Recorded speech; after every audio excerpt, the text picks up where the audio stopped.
Welcome to another episode of Stories from the Edge of Life. We have once again a very special guest, Dr. Jaideep Misra. Welcome back, Dr. Misra. Thank you so much, Dr. Parag. Thank you for hosting me here on your beautiful platform. Pleasure is all ours. Would you mind introducing yourself to our audience once again? Absolutely. So I'm Jaideep. I'm one of the internal medicine physician practicing in Central Valley, California. I was born in Delhi, and then I went to South India, Bangalore, for pursuing my medical studies. And life brought me to New York to do my residency, and now here I am serving as an internist and a primary care physician in the Central Valley of Merced, California. And besides the love of music, I also enjoy meditation, uh, medicine, and I love to enjoy whatever I'm doing and cooking. Great. And I'm Parag Bharadwaj. I'm a hospice and palliative medicine physician in the US. So, uh, this is going to be a very difficult interview to do because you have the Tanpura playing in the background. It's very soothing. Lovely. So, yeah, last time we spoke to Dr. Jaideep Misra, the doctor, the physician. Today we'll get to see another side of you, and that is Jaideep Misra, the musician, right? And how the two live together in harmony. So tell us a little bit about your musical journey. You touched upon it in the last interview, but what is it that binds human beings to music? It's a wonderful question. I think what binds human beings to music is the soul's yearning for freedom. And it's the heart's yearning to express through this body. The medicine is for the physical aspect of the body, right, which is one part or the scientific part of it. But the soul aspect or the spirit aspect of the body, which is unbound and yearns to express itself, is through music. And I can say music is the language of science. If you look at the leaves in nature, they are actually rustling and they're making that beautiful sound. If you look at the birds, if you hear the birds, they're chirping. Yesterday I was in Yosemite till late hours, early hours of morning, and you could look at the night sky dazzling. And the stars, the music of the crickets and the frog is what makes life. So I think my journey for music started very early on, and it started as a kid exploring the love for nature. I would sing whenever it rained. And whenever it rained, I would just go out in the courtyard and I would actually sing some random melody that flew. And music always kept me grounded.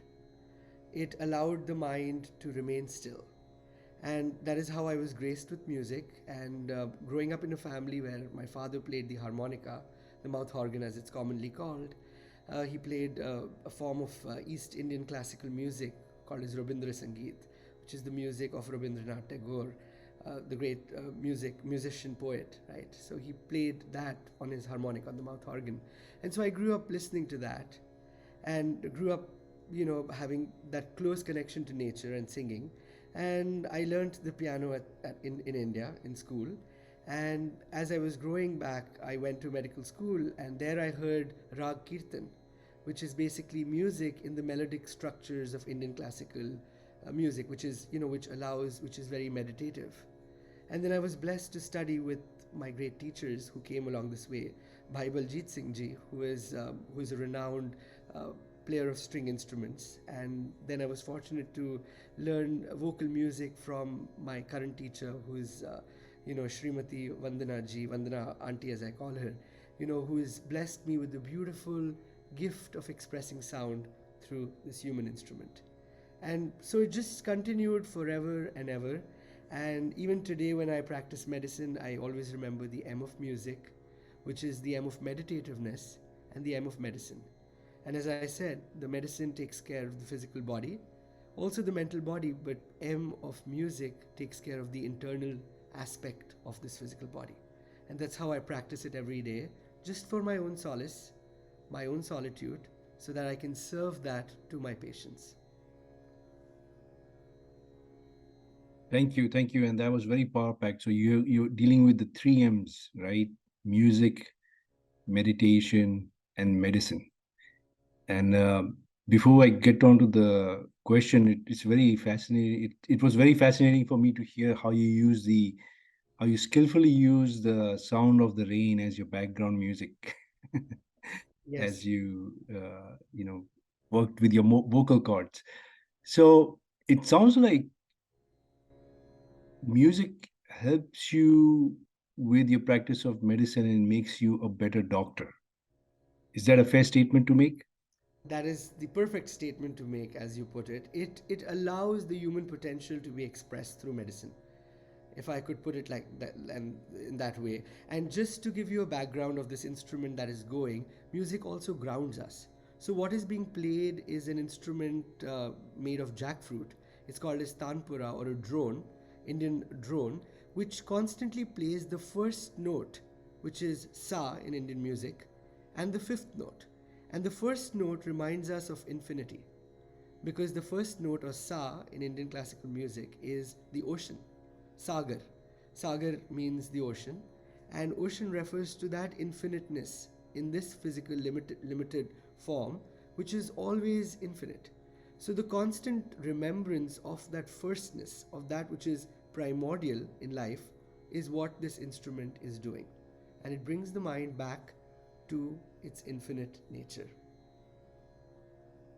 Yes, it's got a very unique sound, and while it's very subtle, there seems to be a pattern to it. And we actually will have another musician who's going to be talking about the tanpura. So I'm glad you brought it up. But it does give you that grounding, Yes. um, definitely.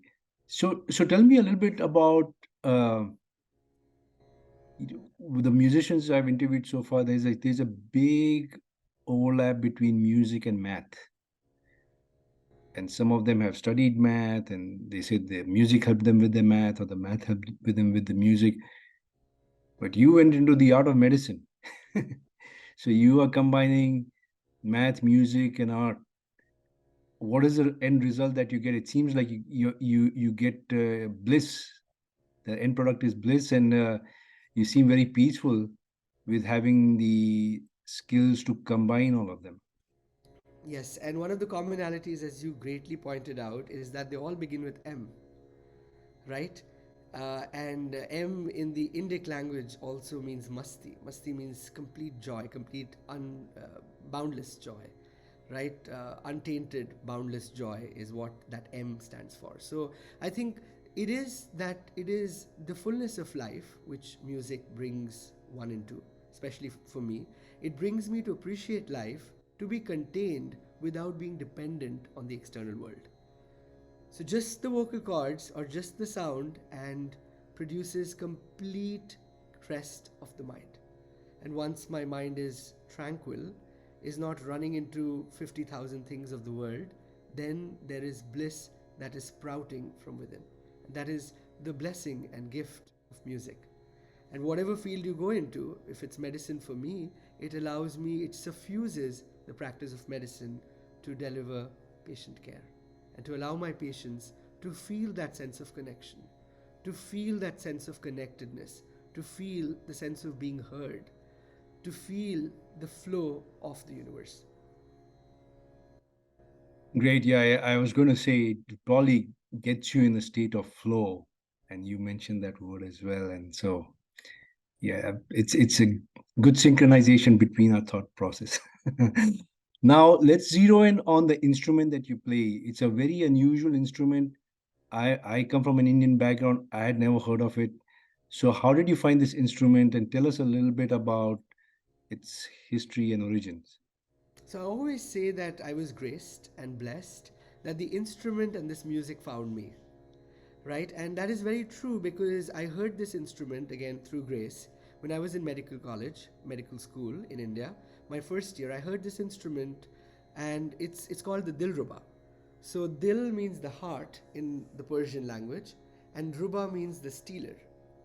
So Dilruba is the stealer of the heart. It's that which just holds the heart to the ground. And so this instrument was crafted by the 10th spiritual master called as Guru Gobind Singh Ji from the Sikh lineage, and was used to perform devotional music, to praise the infinite. And that is how it came into my life, because I heard it and it just struck a chord within, and there was a yearning to learn, and I still continue to learn it, and it's been a great blessing. So it seems like the instrument found you, is the way you put it, and also you seem to have a knack of all the right teachers finding you. You know, there is that saying, right, that when you're ready, the teacher will appear before you, and it seems like you've had a series of very outstanding teachers to Yes. help you through your journey. Yes, yes, and it's been a great blessing that again those teachers found me, or grace allowed me to, pop into their learning and uh, allow this to happen. Great. So let's can we get a demo of how this instrument sounds? Sure. And yeah, go ahead. Sure. So let me tell you a little about it before we start. So it has four main strings, the main playing strings, and then it's got set of sympathetic strings, which is very unique to Indian classical instruments. So sympathetic strings are the ones that produce the reverb. When a note is struck on the main string, the sympathetic strings strike a resonance and produce a reverb. So let's, without going into too many words, let's allow music to take over. Before you start, can I ask you to mention something? You mentioned the infinite a few times, Yes. and you also mentioned how there are infinite possibilities when you play an instrument like this. Could you share the distance? Like I brought this up last time, the Absolutely. distance between the 2 points that can actually produce infinity in infinite options. Wonderful. So, as we all know from the concept of physics, for sound to propagate, there has to be a node and an internode on a string instrument. And what's beautiful about string instrument is our human voice is made up of two vocal cords, two strings which resonate to produce different frequencies. Now, in a string instrument, no frequency is fixed. That means between one note and the other note, there are infinite possibilities or infinite combinations of nodes and internodes that can be made once you move on a string instrument. And what is beautiful about it is it gives a mélange, and mélange is a French word, which really is a mix, which really is an amalgamation. It's really the mixture of sound, and that's how we see nature. When you're listening to the rustling flow of the wind or the flow of the waterfall, it's not shh shh shh. That's not how it is. It's shh, or there is a flow, there is an infinitum, or there is a continuum in that sound. And that's how our classical music is. One note and the other note merges into that. For example, let me give you an example. So what's being played is the first note of the entire melodic structure, which is sa, which is infinity, as I said, or sagar, or the ocean.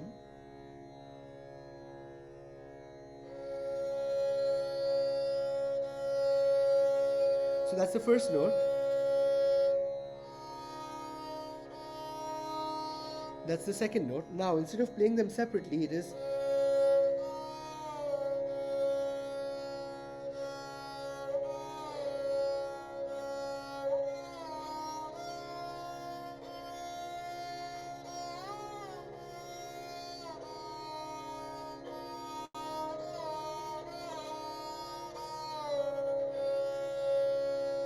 So I'm actually merging different notes together. Ah, ah,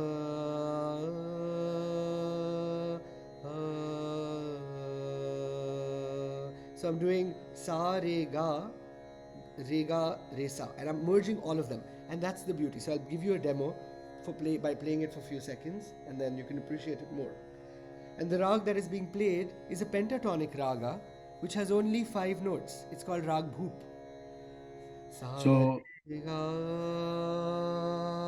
pa dha sa sa dha pa ga re ga pa ga re dha sa. It just has 5 notes. So let's see how it so sounds. is this a performance then for our audience? I don't know. Let's call it entertainment. All right.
Thank you. That was fantastic.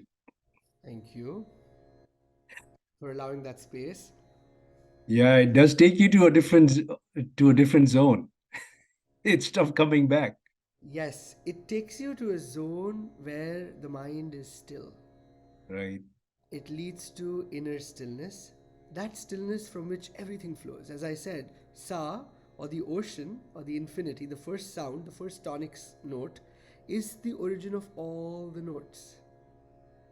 That stillness within us, that infiniteness, that spiritness of this body, that electricity, is that which animates all the external forms.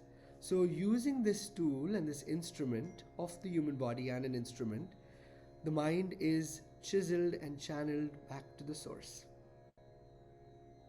Amazing. Yeah, I have to say, I've heard your music before, and every time I hear it, it does take some time to get back into this world. Like I said, it takes you to a different level, and it's very soothing, very soothing. Thank you for sharing that with us. Uh, just a parting question or two. So, what is your take on the drums? Sometimes when I listen to the drums, I feel like, they apparently the what I was told is if you look at the uh, ancient music forms, they all have a beat and they actually run on the same rhythm, uh, surprisingly, because there was no contact between the different civilizations. Um, and apparently there's it goes with the natural rhythm. Do you know of the natural rhythm, and how close is it to the human heartbeat? Because sometimes when I listen to music, it's like, hey, that really sounds like a heartbeat. Uh, any comments? Any you know Absolutely. I think you put it thoughts? so beautifully that I'll only compliment what you said. So, the human heart is the rhythm. It is the mathematics. It is the blood that is going out, the blood that is coming in. It is the flow principle, right? There's always that flow rhythmically in a time, in a given time. But the spirit is flowing on this heartbeat or the life force, if I can call it, right? Poetically, you can call it spirit. And words do not matter because as many languages we can speak, so many ways to express the same reality, right? So that reality or that life force within this cyclical time frame of the heart or time frame of birth and death is the flow of the spirit. That's how music is. Melody or rag.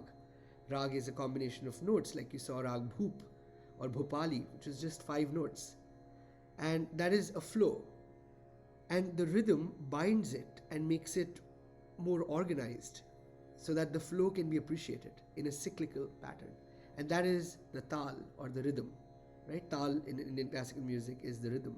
So rhythm is the time aspect of this physical dimension, and the aspect which is beyond time, or that is eternal, or that is beyond time, that is the aspect of flow, right? Which is the flow of the spirit, which is the flow of rejuvenation, which is the flow of the life force. So, both when they are intertwined together, they produce that harmony for the mind to appreciate the immense beauty that is imminently present.